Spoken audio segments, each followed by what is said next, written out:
The Andes mountains scrape the sky. Their peaks are often lost in cloud. Here a great empire once did rise, the Inca, rulers of a vast domain. Their power stretched for many miles, from high plateaus to coastal plains. A civilization of might and wonder, they built cities of incredible skill.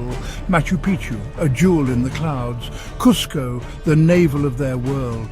Their society was ordered, complex, connected deeply to the earth they trod. The sun god Inti watched over them, yet mysteries still cling to their name, a grandeur shadowed by an unknown fate. The Nazca Lines, etched in desert sand. Giant figures seen only from above, a hummingbird, a spider, a monkey. This journey takes us to their world. Legend speaks of their divine birth. Manco Capac, the first Inca king, Mama Oclo, his sister and his wife, they rose from sacred lake Titicaca, sent by Inti, their father, the sun, to find a fertile place for their people. They carried a golden staff to guide them. Where it sank, there they would build Cusco. The Cusco Valley was their chosen land. In its embrace they laid their first stones. Early Incas were a small, humble tribe, surrounded by others often hostile.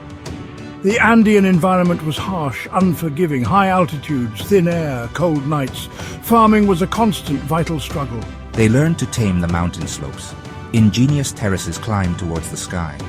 Maize and potatoes thrived in these steppes. Complex irrigation channels brought water. Life-giving streams flowed from the mountains.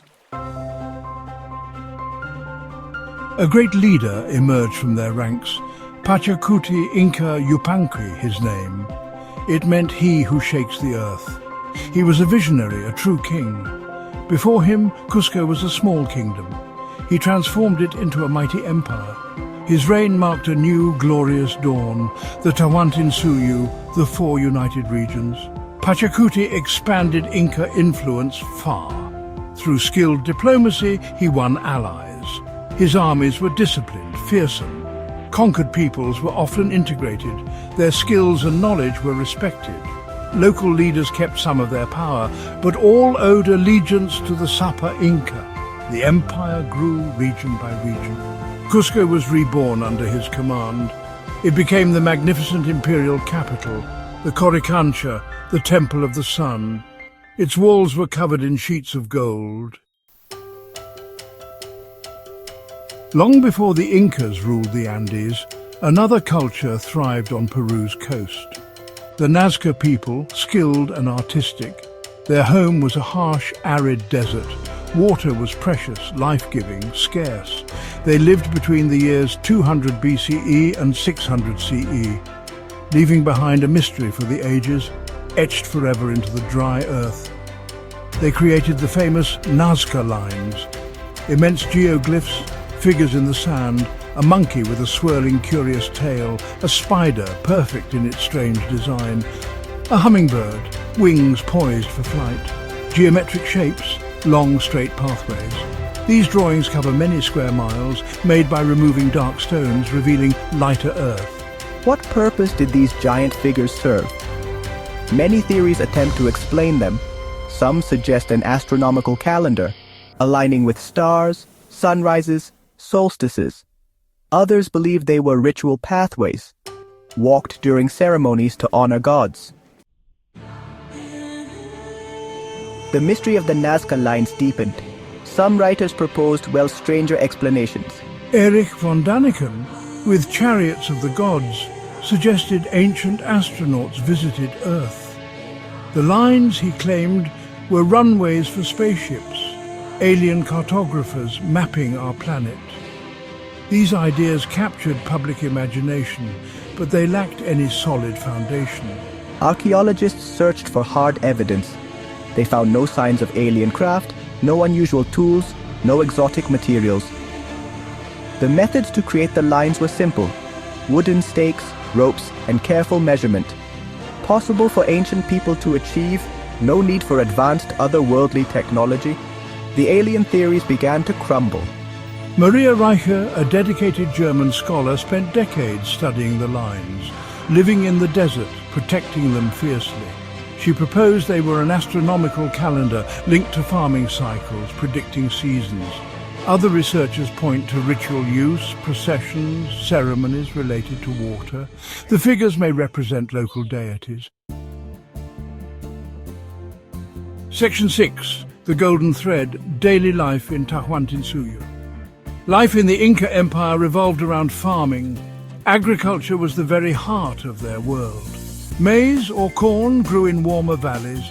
Potatoes in hundreds of varieties thrived high up. Quinoa, a hardy grain, sustained many. Storehouses, called kolkas, held vast reserves, ensuring food security for all people. Famine was rare under Inca rule. Textiles were more precious than gold. Weaving was a highly developed art form. Commoners wore coarse llama wool. Nobility dressed in fine alpaca fibers. The Sapa Inca wore vicuna wool, the softest. Kumbi cloth, elaborately patterned, was for rulers. Clothing showed social status, ethnicity. Threads wove the fabric of their society. The Incas were keen observers of the sky.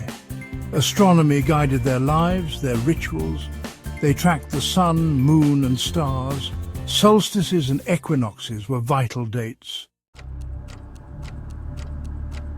Section 7, Shadows on the Horizon, Omens and Spanish Arrival.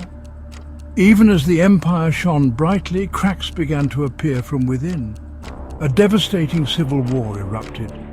Between two brothers, Huascar and Atahualpa, sons of the previous Sapa Inca, Huayna Capac, they fought fiercely for the imperial throne. This conflict weakened the mighty empire, leaving it vulnerable, divided and bleeding. Strange omens troubled the Inca people. A comet blazed across the night sky. Earthquakes shook the steadfast mountains. The moon was said to have 3 halos. Prophecy spoke of the world turning over, of strange bearded men arriving from the sea. A sense of unease settled over the land. The future felt uncertain, filled with dread. Then, the rumors became a terrifying reality. Francisco Pizarro, a Spanish conquistador, he landed on the northern coast of Peru with a small band of determined men. Section 8, The Day the Sun Wept, Conquest and Cataclysm. The new Sapa Inca, Atahualpa, felt confident. He had just won the bloody civil war. He agreed to meet Pizarro at Cajamarca, a town square nestled in the highlands. Atahualpa arrived with thousands of attendants, mostly unarmed, a display of royal power.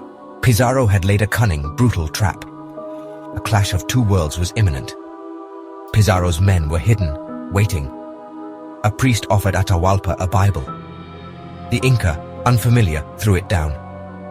This was the signal for the attack. Cannons roared, muskets fired into the crowd, Spanish horsemen charged, swords flashing. Panic erupted, thousands of Incas were slain.